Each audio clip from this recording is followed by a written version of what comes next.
മനസ്സേ വ്യാകുലമരുതേ, കരുതാൻ നിനക്കവൻ മനമടുത്തുണ്ട്. മനസ്സേ വ്യാകുലമരുതേ,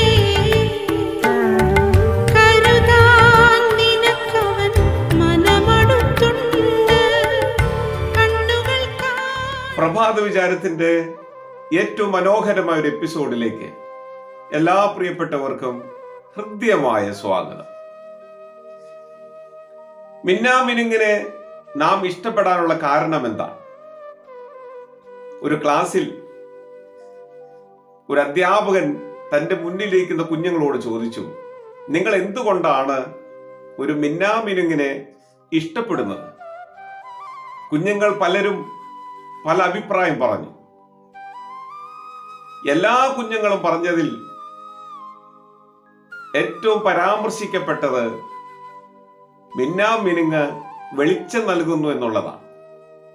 മിന്നിത്തിളങ്ങുന്ന മിന്നാമിനുങ്ങിനെ കണ്ടിട്ടുള്ളവർ എത്ര പേരുണ്ടെന്ന് അധ്യാപകൻ ചോദിച്ചപ്പോ കരങ്ങൾ ഉയർത്തിയ കുഞ്ഞുങ്ങളുടെ എണ്ണം വളരെ വിരളമായിരുന്നു. എന്നാൽ മിന്നാമിനുങ്ങിന്റെ പ്രകാശം കണ്ടിട്ടുള്ള കുഞ്ഞുങ്ങൾ കൈപ്പൊക്കാനായിട്ട് പറഞ്ഞപ്പോ ആ ക്ലാസ്സിലെ മുഴുവൻ കുഞ്ഞുങ്ങളും കരങ്ങൾ ഉയർത്തി. മിന്നാമിനുങ്ങിനെ ഇഷ്ടപ്പെടാനുള്ള കാരണം ചെറിയൊരു ജീവിയാണ് മിന്നാമിനുങ്ങ്. എന്നാൽ അത് നൽകുന്ന പ്രകാശം ഏറെ മനോഹരമാണ്. കാട്ടിൽ അകപ്പെട്ടു പോയ ഒരു വേടനെ രക്ഷപ്പെടുത്താൻ ഒരു മിന്നാമിനുങ്ങിന്റെ നുറുകുവെട്ട സഹായമായത് സംബന്ധിച്ച് കുട്ടിക്കഥകൾ നാം കേട്ടിട്ടുണ്ട്.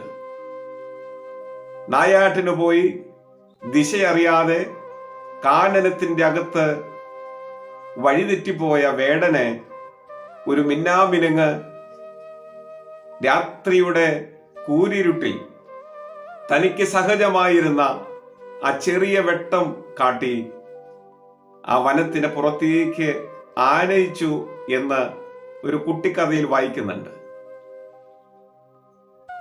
തനിക്ക് അല്പമേ ഉള്ളൂ എങ്കിലും ഉള്ളതുകൊണ്ട് മറ്റുള്ളവരെ സഹായിക്കാൻ, മറ്റുള്ളവർക്ക് പ്രയോജനമായി തീരാൻ മിന്നാമിനുങ്ങ് ഏറ്റെടുക്കുന്ന ത്യാഗം അത് എപ്പോഴും നമ്മെ ചിന്തിപ്പിക്കേണ്ടതാണ്. എല്ലാം ഉണ്ടായിട്ട് മറ്റുള്ളവരെ സ്നേഹിക്കാൻ ഈ ലോകത്ത് ആർക്കും സാധിക്കില്ല.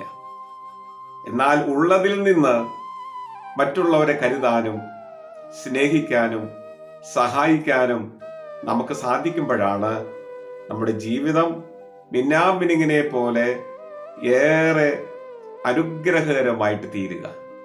മിന്നാമിനുങ്ങിന്റെ നുറുങ്ങുവെട്ടം എന്നൊക്കെ നാം വിശേഷിപ്പിച്ച് പറയുന്നത് അത് കുറച്ചേ ഉള്ളൂ എങ്കിലും അത് അനേക കാര്യങ്ങൾക്ക് പ്രയോജനപ്പെടുന്നു എന്നുള്ളത് കൊണ്ടാണ്.